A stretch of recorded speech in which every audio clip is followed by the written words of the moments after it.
Thank you very much, and welcome everybody to Buckleys here in Turriff, in the heart of Aberdeenshire. Aberdeenshire, indeed, the land of Doric and corn kisters. I've been entertaining in the northeast style since I was a little loon of about 7 or 8 years old. And the cultures and the traditions and language of the northeast have become a huge part of my life over the years. And what we're here to celebrate tonight, of course, is the music and songs and material of the late Ian C. Middleton. And that material has become a huge part of my repertoire over the last few years. My first memories of Ian are back at Geese Festival in the early 1980s, when I was just a young but ballad singer going along, trying my hand at the various competitions. And I used to just love hearing Ian going up to do his turn at the Céilís. Confined so much to that wheelchair, but it certainly never heard him back. It was a highlight to me and a great inspiration to hear Ian given his own material. Then they became available in book form and on CD and cassette, and I was writing them down as quick as Ian was recording them, and I was learning them up to recite myself. Ian was very much a couthy lad, but he had an absolutely amazing talent. He was a great son of the northeast here and had a way with words which has become unique and special. Poignant songs which can tug at the heartstrings and reduce ony of us to tears, and fantastic humoursome poetry that'll bend ony of us double with laughter. He wrote the Doric, "The nations hae a got their ain mode of speech, some weel kent and others unsung. You'd be better to breed using certified seed, like the Doric were ain mother tongue." I'm delighted this evening to welcome various members of the Middleton family, and in particular a special welcome to Ian's wife Jean. Ian also has 3 children, young Ian, young Jean and Morag, and I'm delighted this evening to welcome Ian and Morag as well as Jean. A nice welcome to them all here.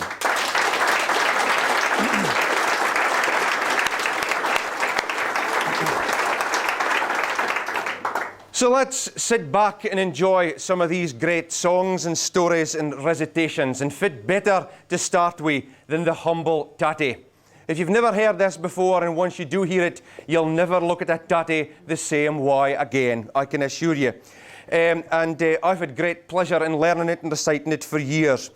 We filmed this first song at great friends of mine at the farm of West Fingask in the outskirts of Old Meldrum, Jack and Mary Slee's home. So here we go to start with the Humble Tatty. Now some night when you're idle and you've nothing else to do, just ponder on the tatty and its versatility, for it's been a staple diet through a history book of wars, and blessed with more equations than a chocolate kist of drawers. Tatties for your breakfast, your dinner and your tea. There's nothing wrong with tatties at any time of day, call them spud or potato or even pomme de terre. A diet's nae a diet less the humble tatty's there. There's buttertines, boiled and barbecued, chapatines, though I've never tried them stewed. There's stovies in their shepherd's pie to gar your belly sag, and even in a pokey wi' a wee blue bag. Friedines, frittertines, and some that hae a bean, and gay albertines with half a dozen eens. Bake-it lads and cake-it lads, and some with jackets tea. And if you hae a wife like mine, you've tatties through the blee. There's pinkines, yallaines, reed fightin' blue, and files you get a mongrel o' a questionable hue. Freshines and frozenines and tatties big and sma', and some that when you hold them, there's nothing there but shaw. Mealy lads, soapy lads, and some that's in a tween. Late lads for lifting from the early eens are deen, and always in spruitedines to gie the sewer feed, and all the little totems that are keep it back for seed. There's Golden Wonder Craigneil as wheel as Sharps Express, and puddardines got smashed that they ate in outer space, and thin scant cypressines to get you through the spring, and muckle soppy Englishines you gain your need to ring. Long lads, round lads, and kidney-shaped as wheel, and other lads gone green with sticking out the drill. Canary eens and hairy eens, and some that's black with blight, and every een that's better we had 2 or 3 load of dung. There's Care's pink British Queen as well as Duke of York, and other brands fit for making piggies into pork. And now there's great British eens, the market for to talk, and other eens a champion for soup to make you swag. So here's to the tatty, long with the swall, herring with the new eens, size with the all. The working man's caviar, steaming for the pot. There's nae veg it's growing, but the tatty beats the lot.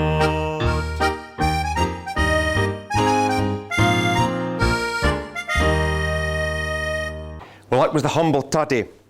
The first poem of Ian's that I ever learned was a lot of years ago, and it's called Jockey's Spring Clean, or Jock Gets a Spring Clean. It's a lad that was our phone to his dinner, our phone to his mate. And his lads that worked with him decided this day that they would give him a good spring clean inside. And so here we go with Jock Gets a Spring Clean. At the firm tune a Sharney Dubs, there vrocht a chiel called Jockey Stubbs. Now he was 5 foot 6 with 2 or 3 chins and a belly half white till his shins. His manners, they were non-existent, and his appetite, well, you would ca' persistent. For like a joke, he never dullet, and for others chad, joke he just swallowed.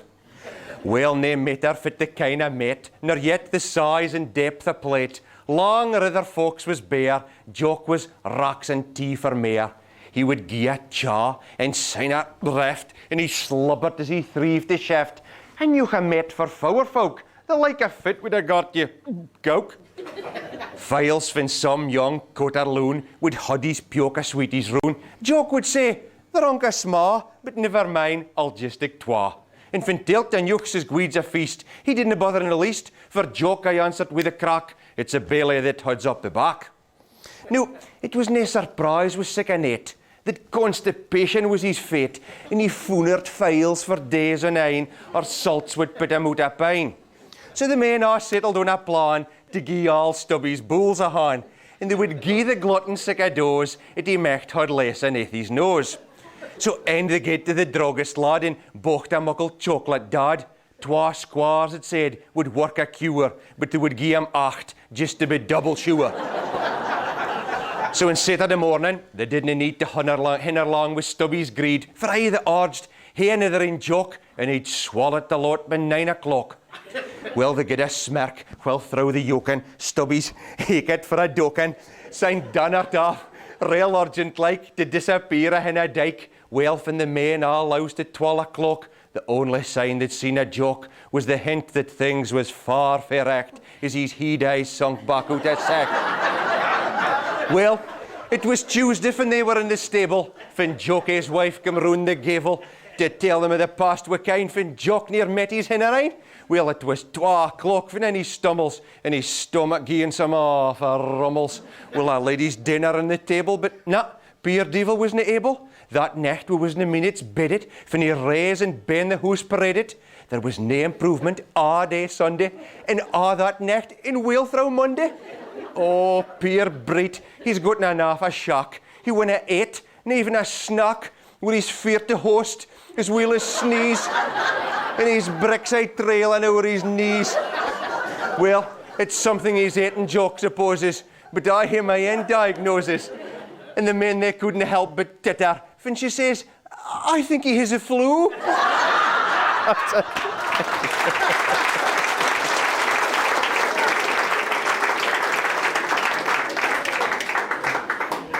He fairly got a spring clean. Intermingled through the video, we're going to have 1 or 2 songs that I've sung from various other composers. And again, it was going back to those early days when I met Ian for a start at the Keith Festival.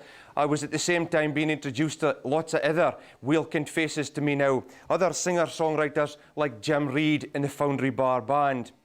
And one of the songs that we all love Jim to sing, of course, is The Wild Geese or The Norland Wind. Jim, of course, took the words by Violet Jacob, that great poem, and put his tune to it, which has become so popular. So here we go now with my version of The Wild Geese or The Norland Wind.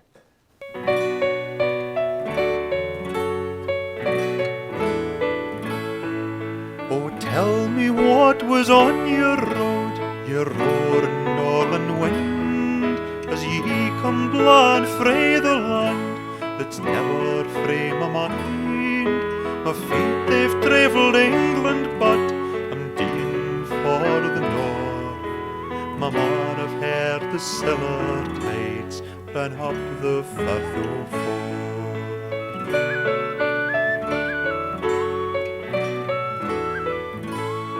I wend I ken them weel anew, and find they fawn rise, and finna feel yon creeping mist on yonder shore that lies.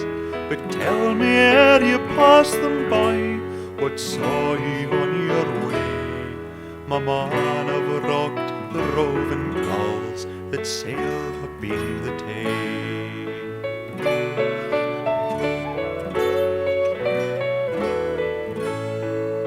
But saw ye nothing lee in wind afore ye come to Fife? There's muckle lie in yont the Tay that's mair to me nor life. My man, I've swept yon Angus braes a henna trod for years. O wind, forgie a hameless loon that canna see for tears.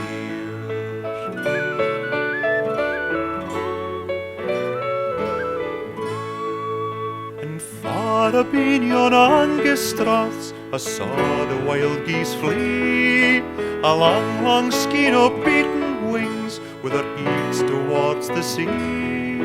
And either crying voices trailed a hint from on the air.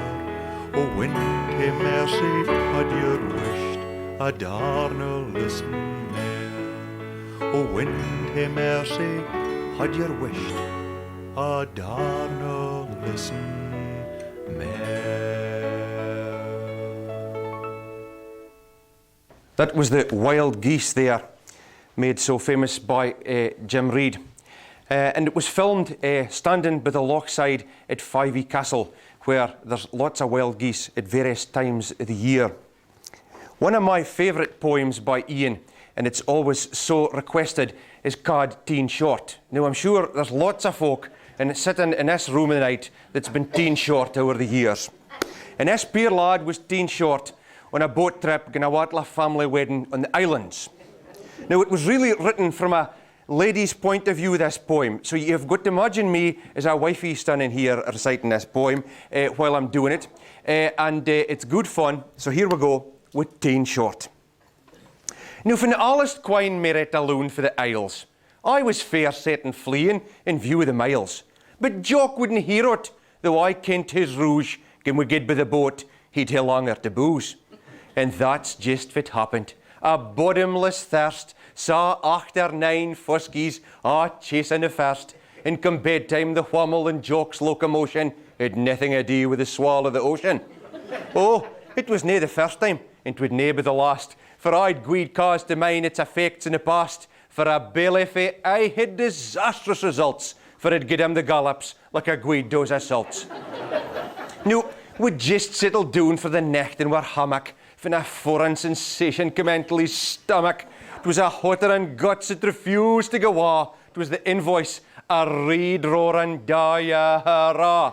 Well, he wanted to lie, but I got him jump, and he made for the Louis back in a hump. But in spite of my rage, I began to get feared. When a guid organ by, he'd ne'er reappeared. Well, I set off to look for him, dreading each step. I could well be assaulted and possibly raped. Sign sanity tells well that was stretching to bit, for I'd bathe sets of teeth out and on a hairnet. Well, at length I come on him, his drawers at his feet, sitting cocked in the throne as if he'd been reet. I says, "What are you doing, man? Have you jumped in a hole?" "Oh, thank God you're here, Quine. There's no toilet roll." "Oh, for God's sake, Jock, you and your boozing.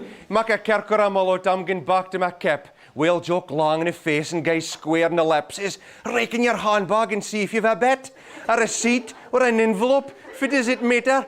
Anything'll do, but the bigger the better."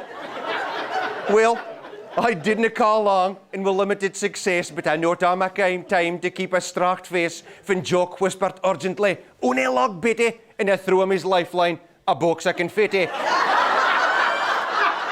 Well, he was far from amused when he came to his bed, and even next morning, gay little was said, but we both thought we better let sleeping dogs lie, at least until after the wedding was by. So that night we were known to the end of the ball. Jock got newsing with the money that read up the hall, and he asked him how long it would take him to deet with a sort of a trash lying in elke seat. Oh, that crisp bags and tubbies will nae hood me long. With a broad-headed brush, Lord, you canna ging wrong. But that dumped confetti will nae clean wi' a dicht. And Jock meer nor mest, kent the money was wrecked.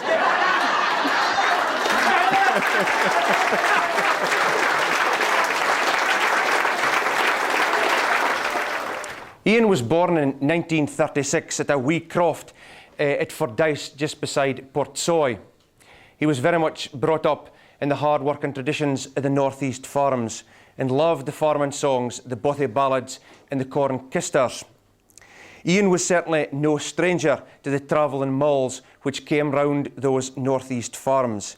And here's one of Ian's finest bothy ballads called The Travelling Mull, where he's perfectly set the scene of those great stramashes that happened when the mull came to the farms. We're going back to West Fingask at Old Meldrum, where we filmed this song, but today the travelling mull is a thing of a bygone day, and it's big round bales and combines. But here's Ian's The Travelling Mull.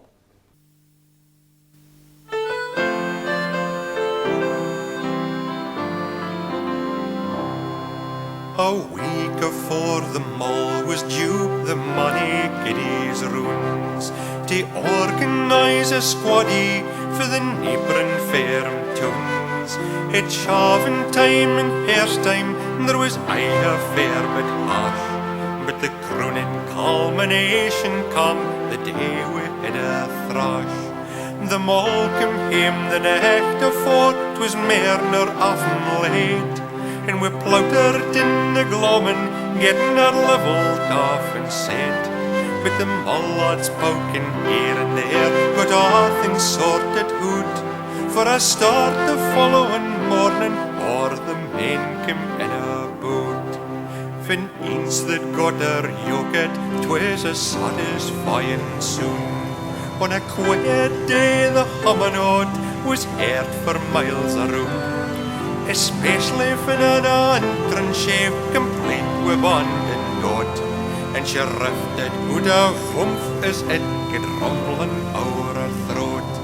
The men fin gathered in a boat, made 14 o' a crew, and all were putting to hunnel grain to fork or bigger Sue. A mulla did the feat as the tether get around, skiting iron o' the furling heads to keep her quailed down.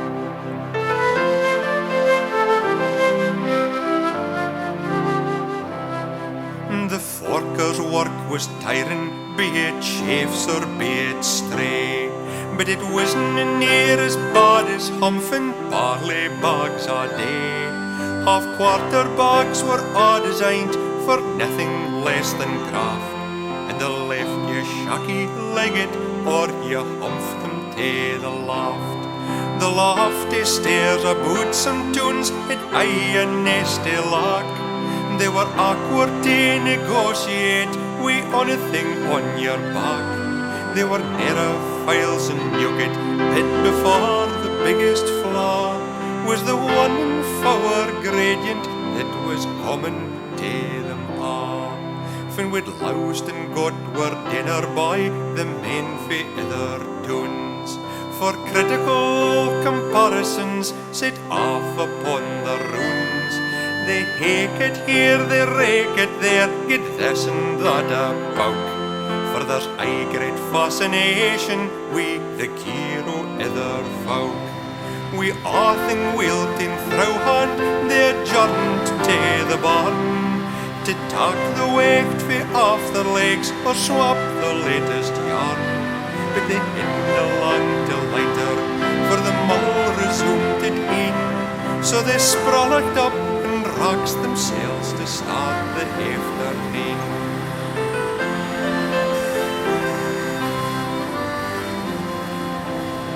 Twa women at the lousing kept the feeder well supplied, and a steady store of grain was being bucket off and wide. But the money in attendance with a speculative he was garnin about quality as well as the quantity. When the rocks were by the ease and vermin started spewing out, but they chink it to dissect again with burns and head pursuit. Little kennin that their hidey holy wouldn't last for long, for there's nae a lot of shelter when you start the chemist young. When she'd finished and got rotted, all the men had worn away, and a neary kind of silence seemed to settle over all. For the cornyard was knocked and the phones are stripped clean, just a stress and a heap of cough to show she'd ever been. The travelling Molly's now defunct, she's fairly out of grace, and you seldom see a gathering now of folk about a place. For the modern malls are combined with a steering wheel and gears, but there's files I think a hearer yet a ghost of bygone years. Aye, there's files I think a hearer yet a ghost of bygone years.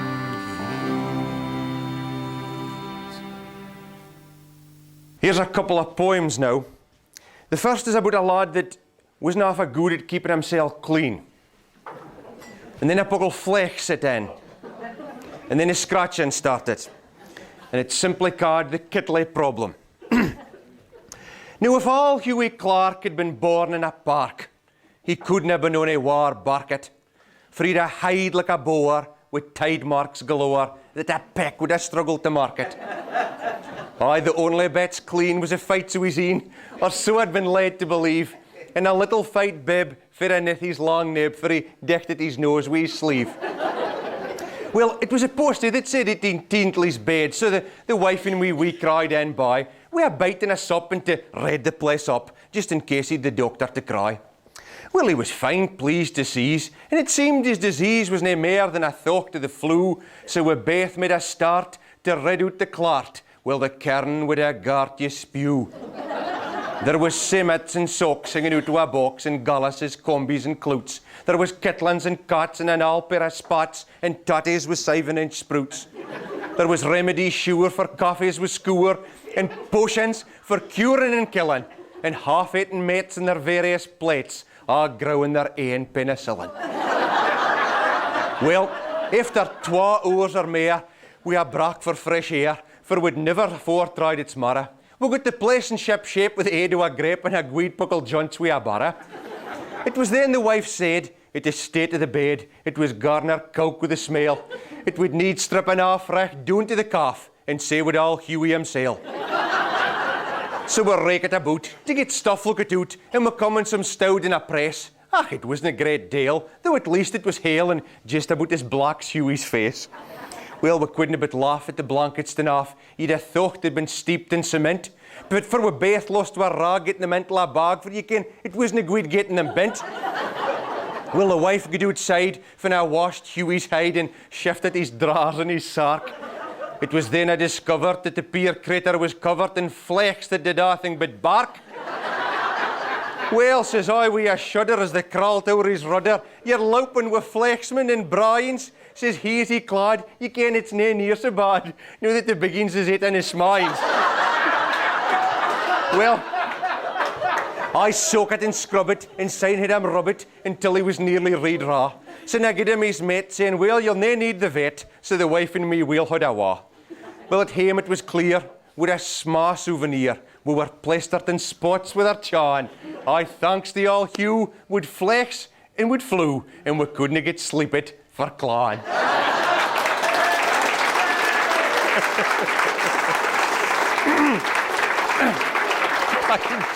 This next little poem is about a lad who got off a vrocht up, off a fine day in the summer. And it couldn't have been this summer. But he got off vrocht up and he didn't ken fit to do to get cooled down. So this is a really fit happened, and it's called A Question of Manners. Jock Stronach was Berslin, fair brunt of the reeds, and a bloaterous swight for his croontlies queets. He was half fired and fjucky and fab at his wheel, so he turned his attention on food to get queel. Well, he thought to the beach, but it was our far, and he had no inclination for yoke in the car. So he thought to himself, well, how could I be a joke? The damn be it dubby would do for a duck. There was nothing to hinder him, and as far as he could tell, there was nobody about but the jokes and himself. Well, the option was there, and he wanted to tuck it, so he just dared off his clothes, and he lope it in, yuck it. Well, he come down in his stomach with an awful clyte, steering up for the bottom a cloud of jokes droppings. The water was freezing, and his breath got awa, and when it come back, it come out with an ha, ha, ha, ha. He got eastward come time, reliving his youth. Reliving yon youth as he capered about. He swam in his belly, sent onto his back, and he splutered and splashed, and did nothing but quack. Now, Meg Mitchell, well kent for inquisitive itch. She was pooing him in rasps by the side of the ditch. That run into the dam for Jockey was ducking, and she crawled through the buses to see if it was cooking. Now, by this time Jockey was out. He ain't tired to his fun, and he was lying in his guts drying off in the sun, when a voice for the buses cries, "Furl, you'll burn, I can tell by both cheeks your dint la turn." Well, Jock jerked with the flag outside onto his feet, trying sair to get decent and beat a retreat. He grabbed at his bonnet with commendable speed, and he clapped it on, for it would do the most good. Well, as he stayed there, reed-faced, cross-legged and sullen, he'd a heard the gaffawn of Maggie and Cullen, and she howled as she kicked out over the canal, "Would your bonnet nae fit, beat her up in your pow?" Recht on, cries Jock, you've hin your wee game. I'm surprised at you, woman. You ought to think shame. Go out of that now unless you're yap. It's a hecht of ill manners to stand there and gap. Well, Maggie, determined that she'd hae the last say, turned and shouted at Jock for the heat of the bray. "You're tech kind of manners yourself, come to that, for a gentleman surely would have lifted his hat."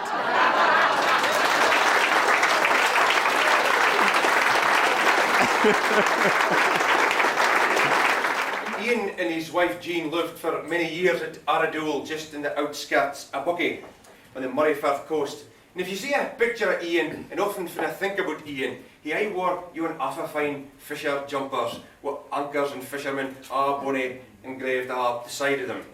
Ian loved the sea as well as the land, and he loved fishing.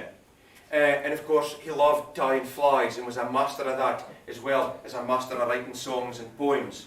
I also love the sea, being brought up in a farm near the coast at New Aberdour, nae far frae Pennin in Gamery in the Broch, great fishing tunes. And I can never do a video without doing a fishing song. Great friends of ours down at the Broch, the Tate family, have a fleet of fine fishing boats. They're more like cruise liners, to be quite honest. And we filmed this next song, which is called the Trawler Song, on one of Willie Tate's boats. So here is the Trawler Song. We're heading for home with the pride of the sea. The lighthouse is flashing a welcome to me. Seagulls are wheeling, the headlands in sight, and trawlers are turning homeward tonight. To Scrabster and Malik by Orkney and Skye, to Wick and to Bucky we catches piled high. From harbours at Lerwick and fair Aberdeen, to the arms of my love, my ain bonny Jean. Names I have heard since we last saw the quay: Ben Louis, Ben Mora, and Bonnie Strathlee. Now bound for shore in fast fading light, for trawlers are turning homeward tonight. To Scrabster and Malik by Orkney and Skye, to Wick and to Bucky we catches piled high. From harbours and Lerwick and fair Aberdeen, to the arms of my love, my ain bonny Jean.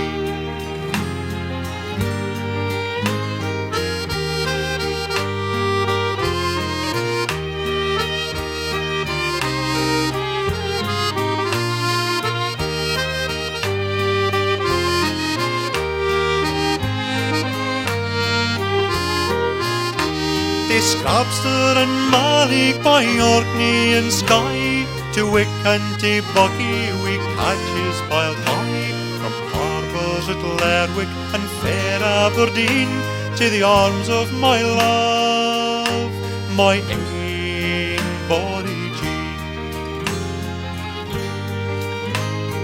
Horses are breaking, we're racing the tide, look yonder the township where fisher folk bide.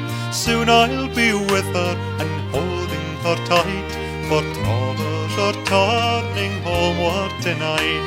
'Tis Scrapster and Malik by Orkney and Skye, to Wick and to Bucky we catches piled high, from harbours at Lerwick and fair Aberdeen, to the arms of my love, my ain body Jean. To the arms of my love, my ain body Jean.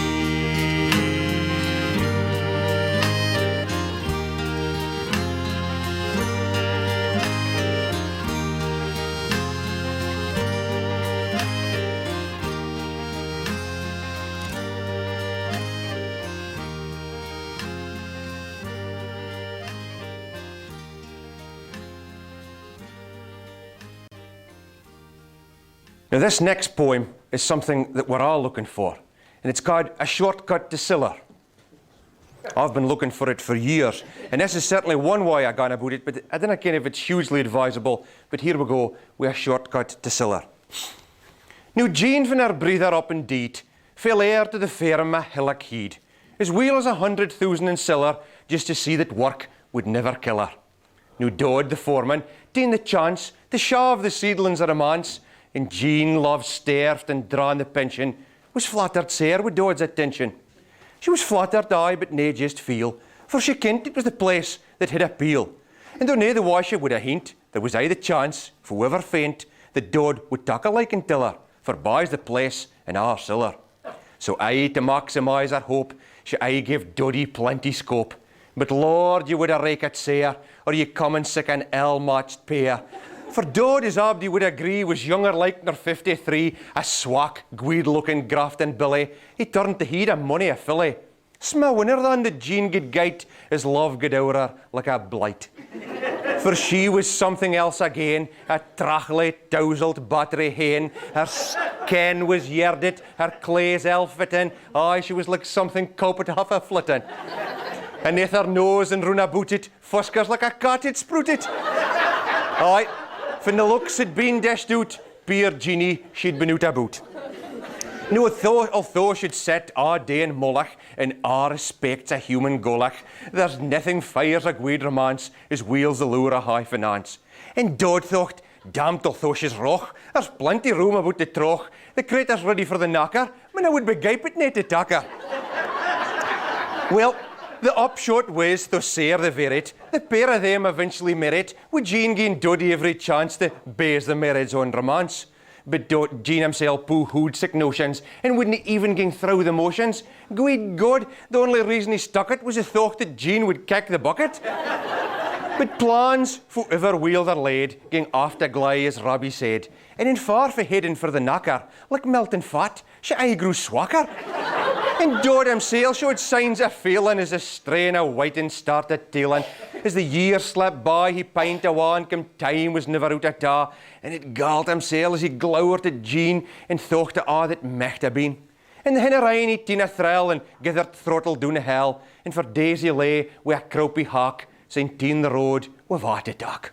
Well, his burial in the old kirkyard was a grand affair. Nae expense was spared, a fancy steen a been his heed, with a line or twa for a to read. In memory of Dodd, aged 69, for merit me, for fit was mine, but he's finally got fit he's soaked again, just a bit of a gron to ca his ain.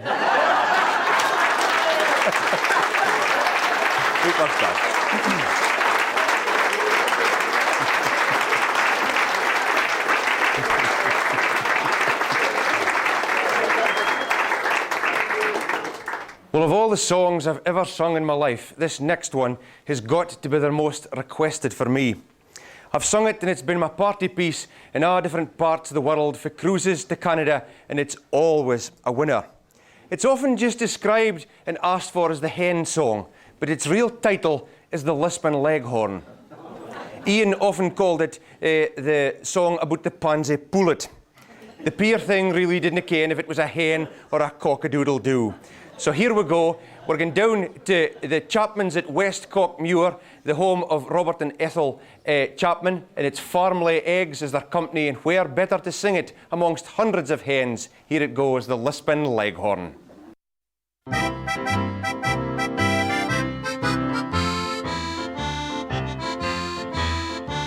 Now this is a tale of a set mysel, it'll gar you claw your head.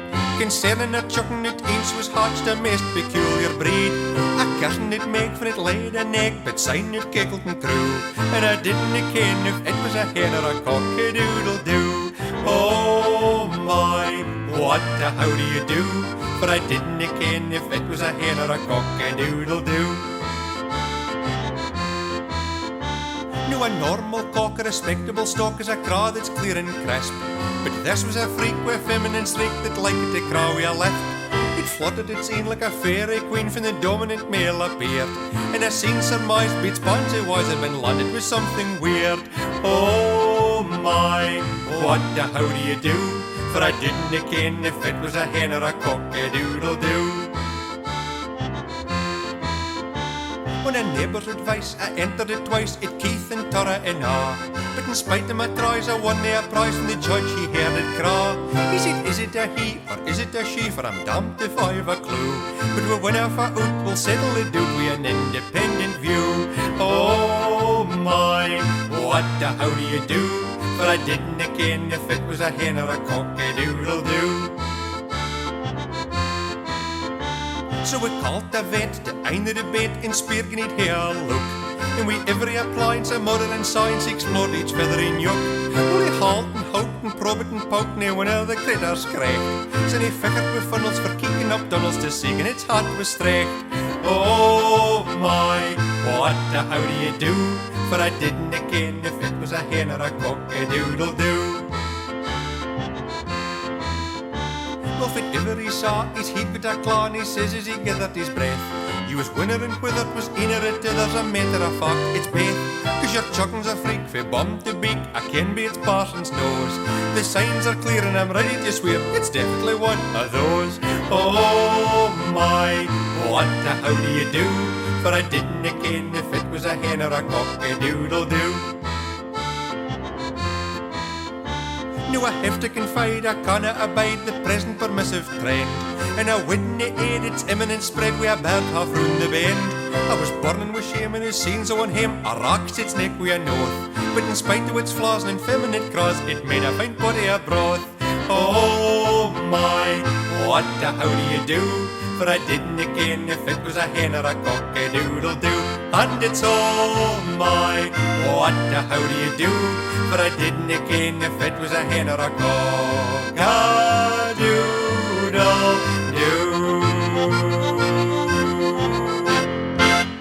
Well, after the Lisbon Leghorn, on to my next poem, which is called Matrimonial Bliss, which I've always said, for many years, something that a bachelor lad like me kent nothing about.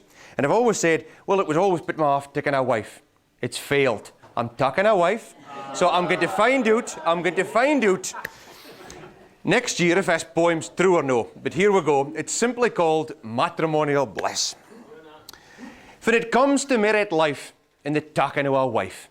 There's some folk live like doos for evermore, but for others like mysel, married life's a form of hell. So let me tell you about my dark despair. Well, it were courting, we would hug, and she would twitter down my lug. But the twitter wasn't long and we're na wa. For I seen fin out that Mary, far from being a canary, had turned out instead to be a craw. Well, she would near mak twa me, and you would tak her for a he, for her tummy to the tackets in her beats. And though the hair upon her head had been dyed a carrot reed, it was as black's the devil's waistcoat at the reeds.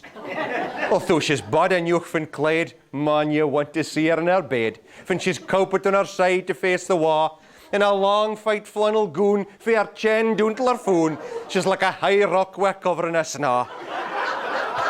Well, for the day we tied the knot, I threep it down her throat. For I like it all, my pudding swacking thin. But its eye is full of lumps, as you would swear it had the mumps. And I smart and if a flapper wasn't skin. Well, when it's birdies in her rice, I have to tuck it with a slice. And her custard and cremola's just as bad. And the jelly that she makes, it's as chuckets tint the shacks. And I'll swear you'd hardly mark it with a spade. Well, it were local fancy dress. She was anxious to impress, so she hyped her costume high up in her knees. Well, with her muckle varicose veins, she was rewarded for her pains, taking first prize as a gorgonzola cheese.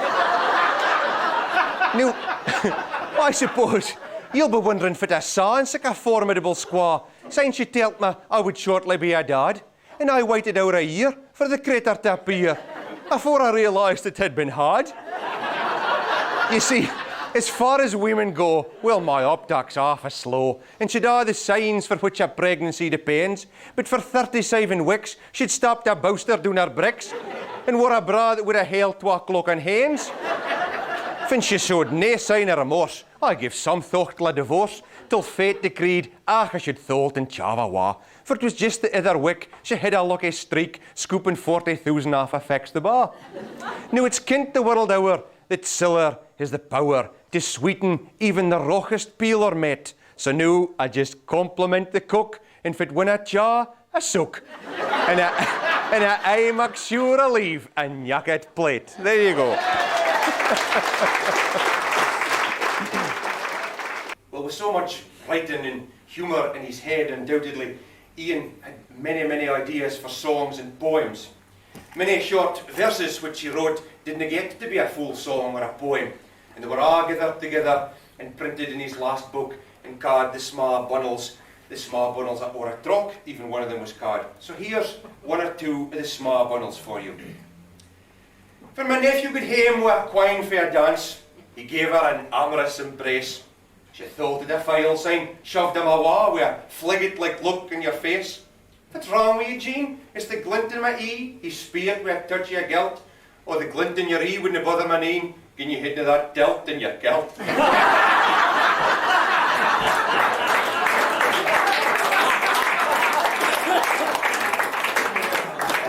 Next one. At a wee country squeal, the teacher had asked for a sentence with unaware ent. But it seemed was apparent when checking the homework that the logic had been a bit squint. For Janet had written, in spite of the fact she was normally in the stars, unaware, miss, is a long-nibbed word for seamits and niggers and dras. Poor middle-aged neighbour got in for a check-up and was told he was just in the pink. That's maybe, says he, because I've never had sex, or smoked it, or ever touched drink. If I a year or 2 left, fit, says the doctor, you could live for another 2 score. But as a TT non-smoker that's never had sex, I can't think what the hell was.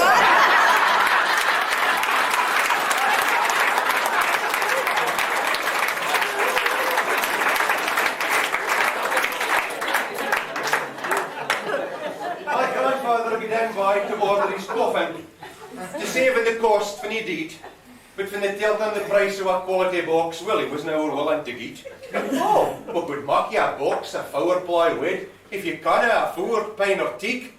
But I'll warn you, Lord, with the kind of the dimmer, your arse will be throwing away.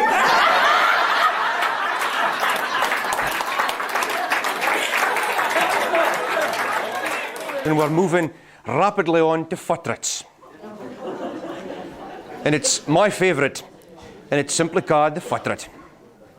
Now, wee Geordie, a countryman, born and bred, was mair content with the life that he led. Wi' snares and his ferrets, he was kent far and wide as the best rubbit trapper in Devonside. Now, the locals for years had been trying to match him, and Fat Annie for years had been trying to catch him. But courting to Geordie was nae in his plans. Well, wi' his ferrets, he felt he'd a yoke in his hands. Now, we sat at an egg coming hame by the hall. He was ta'en with the steer of the annual ball, and though the do was a function for colour and dye, he decided to hae a bit squinty and by. So a tower on his legs to block off ony leaks. He'd just drop at the ferret, he'd first doon his bricks. and it raked about till it settled with ease, and a spotty half wide between his waist and his knees. Now, we a bar in the holly, the da in a sup, and a fleer it was hobbling, near Abdi was up, apart fae fat Annie, the only wall floor, like a 12-steen blin lump looking out for a cure. She'd been boosting her courage with vodka and lime when she spot at wee Geordie and wasted nae time, and afore he could dodge or duke in an eighth, he was antler oxer and half fechten for breath. Well, they sailed round the flare like a waltz country dance. Wee Geordie held tacht in the throes of romance, but the thought to his ferret was aye to the fore, and with pressure like yon, man the crater could smoor. Well, he get a bit shockle to see if it would shaft, and was thankful and sidewise it started to draft. It was then that Fat Annie let louse with a screch as it crawled down his leg like an 18-inch flake. Now, 200 heads furled to see if it was wrong, and Geordie, red-faced, didn't ken for to gang, and he didn't see Annie let louse with a crack, and the next thing he kent, he was flat on his back. Now, amid the confusion and general row, a hand sneaked over and loused the bit tow, and the women reacted like rats up a spout, with sterling stampede from the footer it come out. Well, when its feet got a grip of the slippery fleer, it changed to a second and into top gear, ignoring completely the skirled serenade as it shot out a sectum and boxed lemonade. Now, the women were at the windows outside, and the vote was unanimous. It's there they would bide. And the band, fair enjoying the brack for the ball, played Pop Goes a Weasel, signed double twa fall. Now, wee Geordie recovered and crawled in pursuit, and in nae time at all, he trysted it out. And when he'd eens gotten catched, he made off up the road, just for fear that Fat Annie might up and reload. Well, to this day he gets rugged and files as a row, but he never discovered Fat Tatty tow. But Annie still keen in him, oftentimes quips, for she'd feel more secure when he'd use bicycle clips.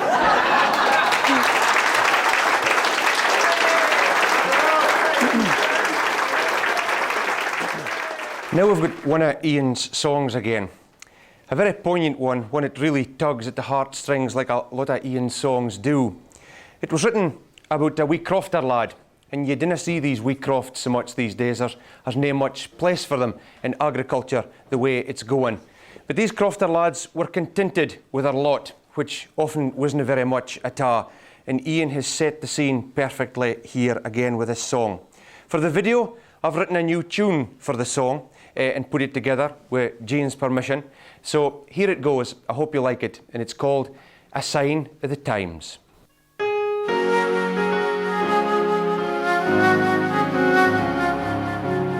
Charlie paid be himself in a ramshackled bocht, on a naked brave face, cocked up to the dracht, for he kept a few jokes in a litter o' swine, in a half-dozen out, but a new ho the kind.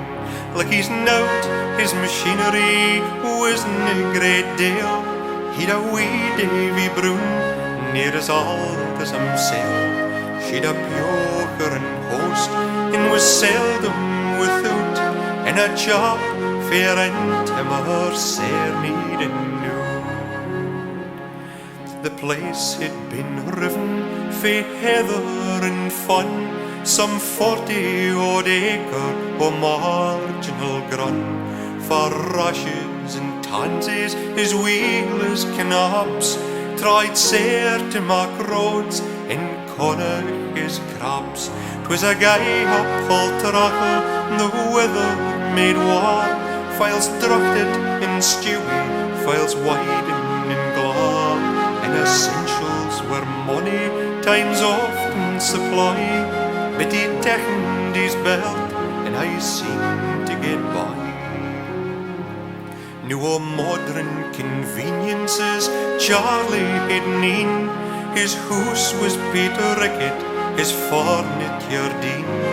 He'd a wireless for company, and a telly for light, and a muckle calf bed for he sleeped all night. New and on for a bath, or for sweeling a sock, he'd to pale water in, for a wall in the park. And oh Lord, 'twas a thought file should never require, for his loo is outside at the gale o' the bayou. If you nae a new coat, folk oft times would spear, but was hard to gie up, fit he'd vrocht 40 year.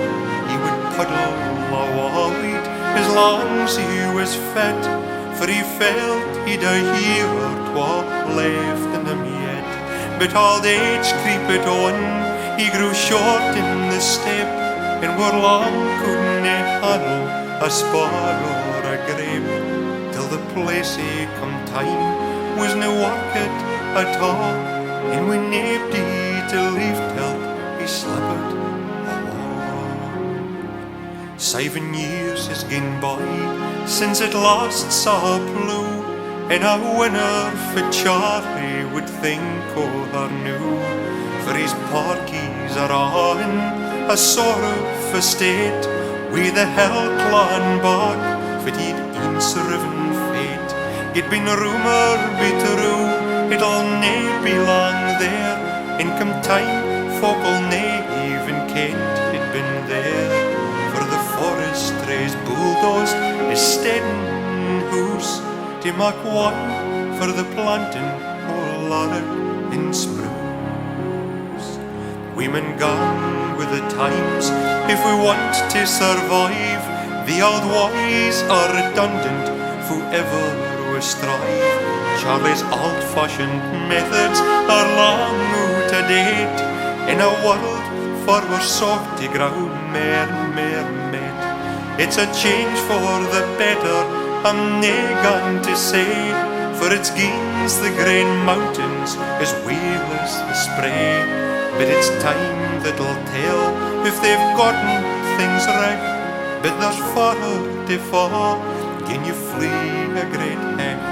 Aye, it's time that'll tell if they've gotten things right, but there's farther to fall, can you flee a great hecht? This last poem I'm going to recite is called Passion Powder. And it's about a lad in Aberdeenshire that discovered that his big toenail was an aphrodisiac. And fit he did, and how he tried to make a pound or two with it, and all the different folk that had a taste of this aphrodisiac. So here we go with Passion Powder by Ian Middleton. There's mony a great discovery folk have come upon by chance. For instance, cures for ailments and medical advance.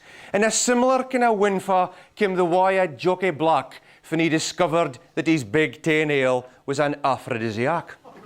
Now, he'd been reading claims that rhino horn, when powdered into dust and sprinkled on your mate, could fill you lippin' full of lust. But he schemed to find a substitute, a local ground supply, and he hit upon a plan to gie his ain toenails a try. At first was trial and error, for his smart toenails were duds, for he tried a puckle clippings on the pig fin gient its spuds. He'd been hoping that an amorous urge would overwhelm the boar, but it felt its guts, relieved itself, syne settled down to snore. Now, he eliminated both his feet except his big recht toe, and but knew he wasn't confident of the power that it would hae. So he ground the nail to powder, and to camouflage the taste, he blended it with rasps and made a palatable paste. Now, when he tried it on a big blue flea, the effects on't were amazing, for you'd nae believe the antics, it got up till we are raising. It tried to mate with 20 times afore its passion tired, syne it cowped on its back and buzzed and blissfully expired. Now the budgie at the spicking wasna coming muckle speed, but as soon's it got a shock into the powder on its seed, as well as fussling rugby songs, it recited loud and clear about 27 verses of the Ball of Keremia. Well, he gave some to the cat, a tam gone 10-year-old, and it cut her whilst romantic jowls 4 days without Duval. And a dozen cats had kittlins out of 40 knitted chest, a remarkable accomplishment, well considering he was dressed. He mixed some to the bantam cock, and fin it hid its ration, it repertoire Muscovy jokes and a burst of fiery passion.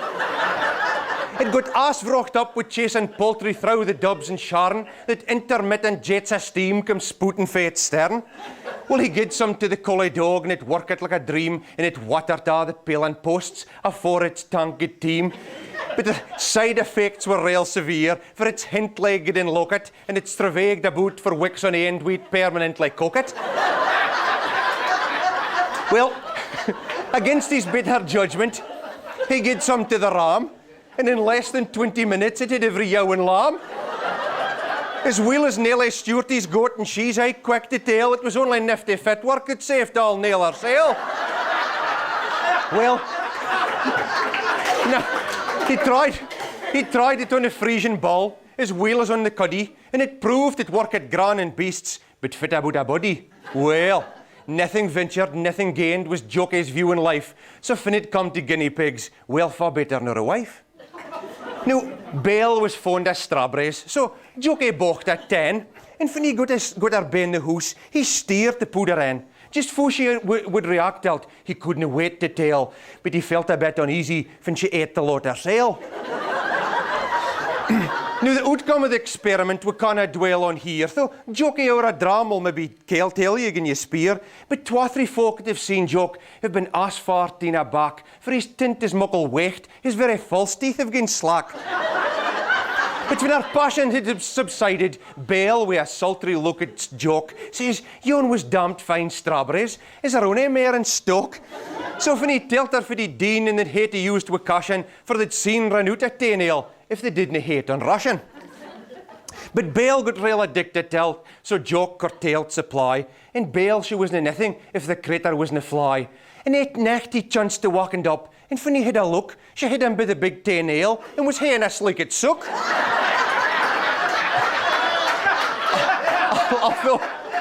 Although the trial with Belle had left him suitably impressed, to be really scientific, it would need a stiffer test. And Alice Grant, a spinster, wearing on for 74, was just what Jock was looking for, to prove the powder's power.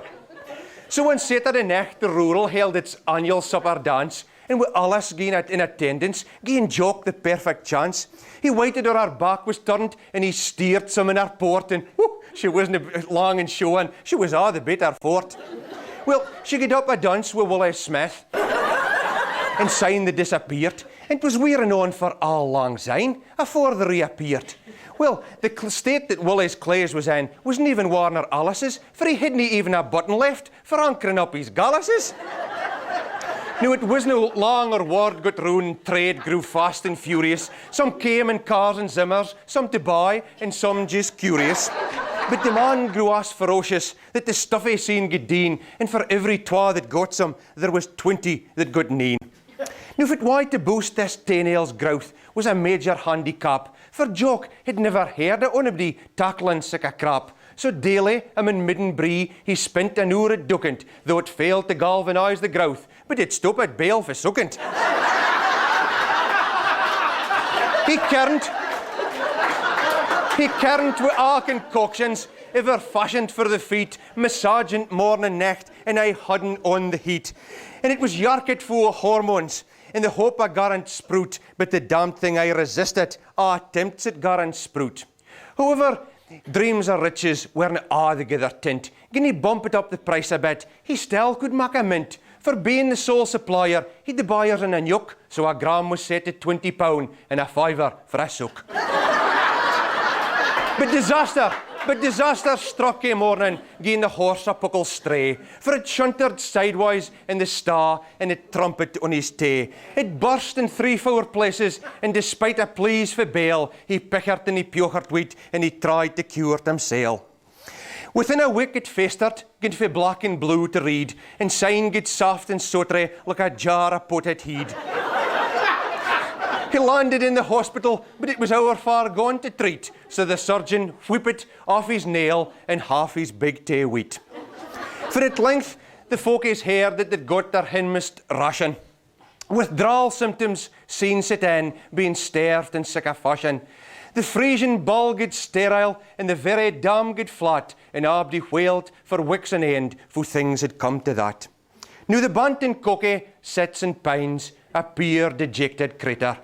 In Bale, she's soaking pan drops for the want of anything better. And gin she files seems far awa, wi' a wistful looking gaze. She'll be thinking fu things used to be, fin Jock had eyes days.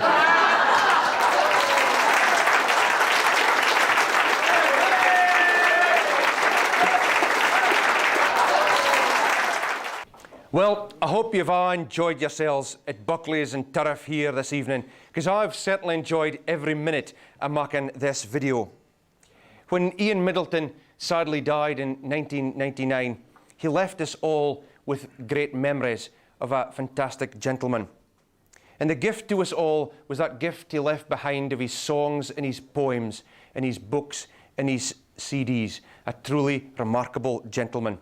He said of our music, "Hod our gyan, lads and lasses, hod our gyan. Mak the hells ring with the music if you can. Be it whistle, box or fiddle, both a ballad or a diddle. Hod our gyan, lads and lasses, hod our gyan." And of Aberdeenshire and Morayshire, he said, "It's my kind of country, for the mak you feel at hame. Other places by comparison are a gay tame. And if I can live my lifetime in't, I'll aye be weel content, and consider every minute o't as time well spent." I'm going to finish up tonight with a song going way back to those early days at Keith Festival, when another character I met was Marjorie Sinclair in her folk group called Mirk from Caithness. She wrote a great parting song called "Tak a Dram Afore You Go." It's a song that Abdi likes, and it's something that we all like to do. And I'm going to sing it at the front door of Fyvie Castle. Thanks for being with us. Many happy hours of listening. And remember, tak a dram afore you go.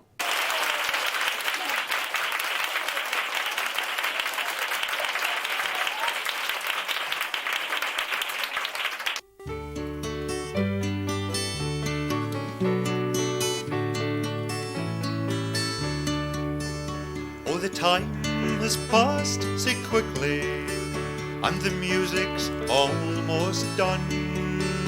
Hear the fiddler and the piper, the singer and the song. The time has come for us to leave you. One more song before we go. Say button up and I be cheery, and tak a dram before you go. Say button up and I be cheery, and tak a dram before you go.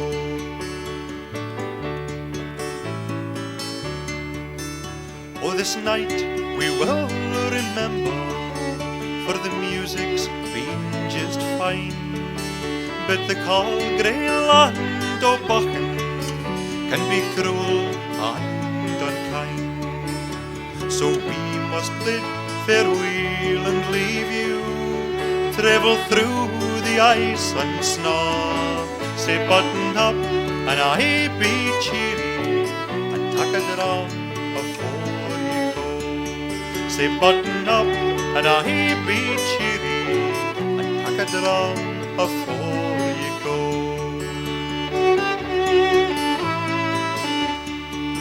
So good night, and God go with you, and watch over you until we can all meet here together, and our glasses we will fill.